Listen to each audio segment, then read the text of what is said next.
Chapter 1. I had run out of creative ways to write about love and sex.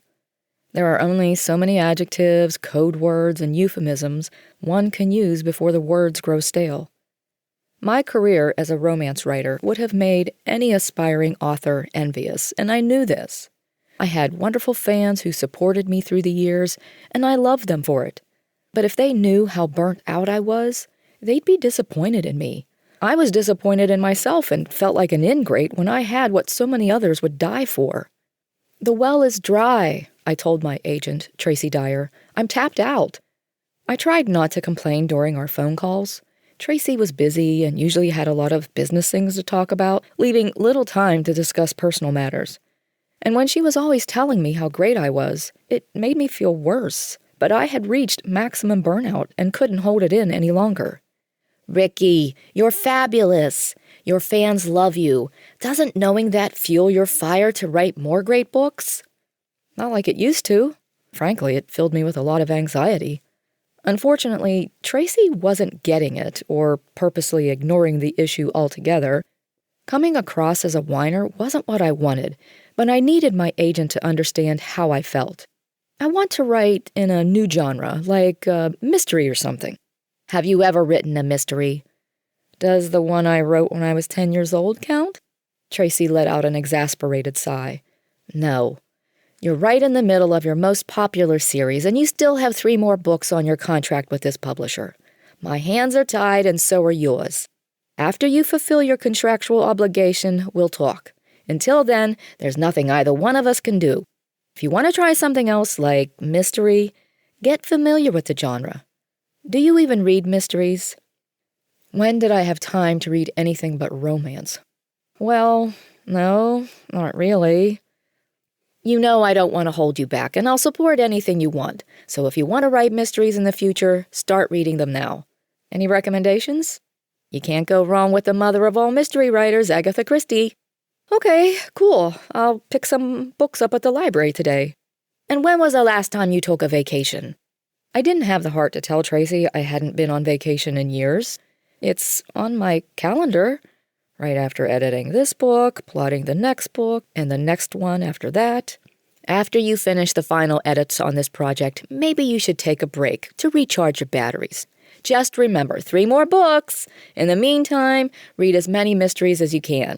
Complaining about my career, when it had been so good to me, made me feel like a grumpy old slug.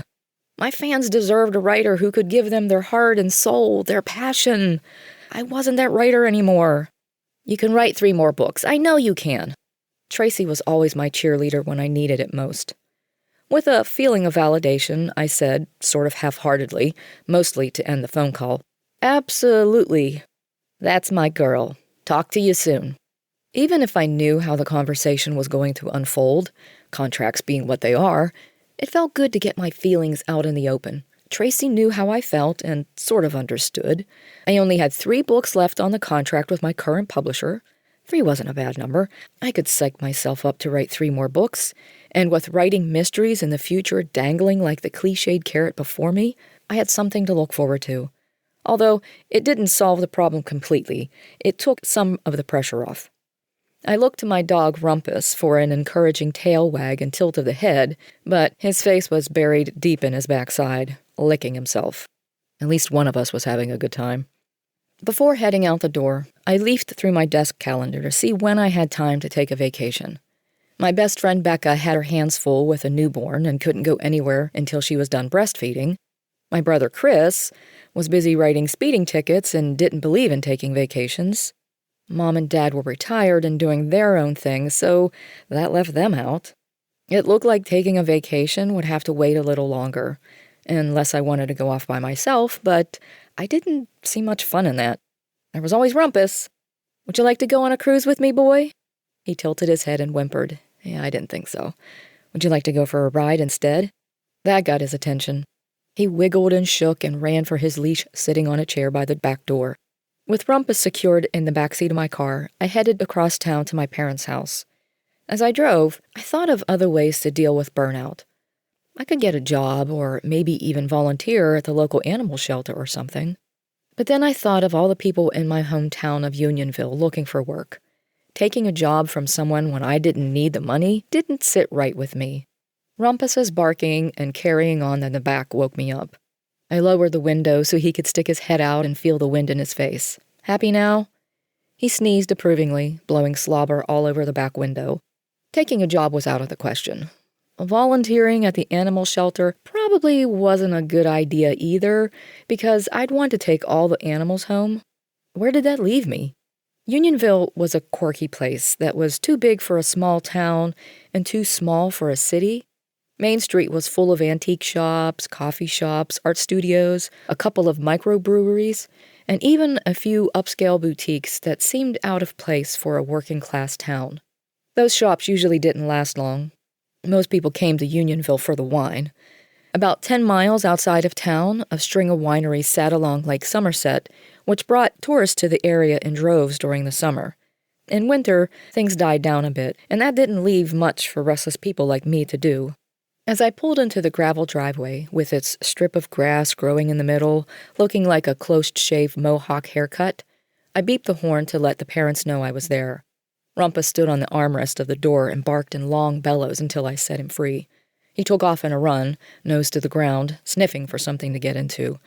I only hoped it wasn't something stinky so I wouldn't have to give him a bath later. "Hey, Ricki," Dad said, folding the newspaper. Stuck in his ways, retired bus driver Ricki Rydell still had the daily newspaper delivered to his front porch where he read it with his morning coffee. "What's shakin', Bacon?" "Not much. I was bored, so I came over to see how everyone was doing." I plopped down on one of those old-fashioned metal lawn chairs my parents had since as long as I could remember. The layers of spray paint were older than I was, but there was no rust and it still had a good bounce to it. "So, how is everyone doing?" "Nice to know you only think of us when you're bored." "Where's Mom?" I caught a whiff of something sweet and fruity coming from inside the house. "She's making a pie again, isn't she?" Tia Rydell had a thing for pies. She believed pies cured everything in personal and social situations. A death in the family? Tia would give them an apple pie. Someone in the hospital? She'd bake them a cherry pie. Someone had good news? She'd make blueberry. Whatever the reason, it smelled divine. "What's the occasion?" "Lois had her gallbladder removed." My father looked at me and rolled his eyes. "I tried to tell her that since Lois had her gallbladder out, she couldn't eat anything with a lot of grease in it, and you know how your mother loves butter." "It's a nice gesture, though. I'm sure someone will eat it if Lois can't." "It seems to me the only way I'm going to get pie around here is if something happens to me. You think I could get coconut cream if I break my hip?" "Dad, don't break your hip for pie. I'll make you one if it's all that." "Honey, you fail to realize how much I love coconut cream pie. I'd take one for the team for coconut cream pie." Rumpus bounded up on the porch and jumped in my father's lap. Sometimes I wondered if Rumpus was more his dog than mine. About 3 years ago, there was a segment on the local news about a husband and wife getting busted for backyard breeding. There were over 30 beagle puppies stuffed into 2 small crates in need of a good home. My heart broke for them, and I drove myself down to the Humane Society, where I found this overactive, overeager puppy trying to climb over the fence to get to me. I had to have him, but when I brought him over to show my parents, he clung to my father like lint. While you two do a little male bonding, I'm going to speak with my mother. I peeled myself off the chair, the back of my legs slimy with sweat.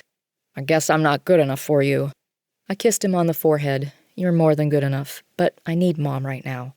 The smell of cherry pie baking in the oven got sweeter as I stepped inside the old farmhouse that still had the same throw rugs on the floor from when I lived there. My stomach growled in response to the glorious smells coming from the kitchen. It was almost time for lunch. What I wouldn't give for a slice of warm pie with a scoop of vanilla ice cream on top, but I still had my gallbladder and didn't qualify for a piece. "Mom? In here?" Mom's apron was covered in flour. She had touches of it on her face and in her hair. I hated to say it, but Mom wasn't the greatest of cooks. But what she lacked in skill, she more than made up for in enthusiasm. "I thought you'd be writing right now." "I'm supposed to be checking my proofs, but I needed a break." My motive for coming to visit my parents was more than boredom. My mother would sense something was bothering me without having to say a word. She was a retired nurse and had a sixth sense about her when it came to people. She always knew when someone was lying about how they were feeling, physically or emotionally. So, with a tilt of her head to the right, her brows raised in concern, my mother studied me. "Out with it. What's on your mind? And don't try to tell me there's nothing on your mind because I can see right through you. Always could." I poured myself a glass of milk and nibbled at remnants of cinnamon and sugar-coated pie crust cooling on a cookie sheet in the middle of the table. Since I liked the pie crust more than the pie itself, I gobbled it up as I eased into what had been bothering me. Am I ungrateful for complaining about my job? Everyone complains about their job. I'm sure the President of the United States complains about his job to his wife. It's normal. But what is it that you want to complain about? I don't think I can do it anymore. Is this the writer's block they always talk about? Mom sat at the table and started picking at the pie crust I hadn't eaten yet. What are you afraid of? I don't think I'm afraid of anything. At least nothing to do with writing. It's just not fresh anymore, and it's beginning to show on the page. I see it, my editor sees it. The last manuscript I got back from my editor was filled with comments like, "This is boring. Flesh this scene out more. I don't believe the hero and heroine even like each other. No tears in the writer, no tears in the reader." I licked the tip of my finger to pick up the sugar crystals which had accumulated on the table in front of me. It was a half-hearted effort, Mom, and I knew it when I turned it in. I never thought I'd say this, but I'm starting to hate what I'm writing. Shake things up a bit. Go to a nudist camp. That doesn't even make sense. What better way to bring excitement into your life than to get naked? Ew. I had no idea if my mother went to Woodstock or if she was a hippie or if she was a streaker or whatever back in the day. So where that remark came from not only puzzled me, but grossed me out a bit. Like I needed the image of my mother running through a field of wildflowers, naked as all get out, lady parts flapping in the breeze, stuck in my head. That might be a metaphor for something, she said, winking. I hope so, because I don't need to know what you did in your younger days. Everything. Life is meant to be lived. The oven timer went off. Tia stopped the series of beeps with a push of a button and opened the oven door a crack to check on the pie. Heat gushed out into the already hot room. She waved a dish towel in the air before fanning her face with it. Do you know what you need? If you say a man, so help me, I'm going to walk out of this house and never come back. I would never say that to you. It's not my style. What I was going to say is, you need something to challenge that brain of yours. As a kid, you were always getting into something, exploring, looking for adventure, looking for the next big thing. You're the wrong kind of bored. Is there a right kind? There's the kind that can be fixed by getting out of the house and hanging out with friends for the night. Then there's the kind that can't be fixed so easily because you're stuck in your head. Get out of your head. Occupational hazard. I'm thinking about switching over to writing mysteries. I thought you said you were starting to hate writing. But this is different. It's something new. I don't know where you get all those ideas anyway. You've been making stuff up ever since you were a kid. As my mother rambled on about this and that, my phone vibrated in my pocket, startling me. My mother noticed and stopped talking. It's nothing serious, I hope. No, it's only a text letting me know my holds are in at the library. I was going there anyway to pick up a few mysteries to read. Is it all right if I leave Rumpus here? I'm sure your father would hate it if you did. I'm sure he would. Anyway, I won't be long. I'll pick up lunch. Do you need anything while I'm out? Butter. I raised an eyebrow, taking note of the empty boxes of butter littered about the kitchen counter like debris left behind after an explosion. Don't you judge me. Now get moving. Out on the porch, I found my twin brother, Chris, leaning against the porch railing, talking with Dad. Rumpus was all over him, sniffing every inch of his police uniform. She lives, Chris said, joking. I didn't think you were allowed out of the house during the day. What's going on? This was one of the side effects of being a reclusive writer. Because I always tried to maintain some consistency in my work schedule, I never went out of the house during the day except to walk my dog. Being outside at this time of day was unusual. In fact, it felt strange. From about 8 o'clock in the morning until 4 o'clock in the afternoon, I had no idea what the outside world looked like, or my family, or my town, or anything, really. Sunlight? What was that? I'm on my way to the library. I gave my brother a hug. His uniforms always smelled official. It was a combination of antiseptic and law enforcement. I hated the smell. What's up with you? Oh, you know, hiding on the highway to catch the lawbreakers. Exciting stuff. Are you going to stick around? Lunch is on me. I'll be here.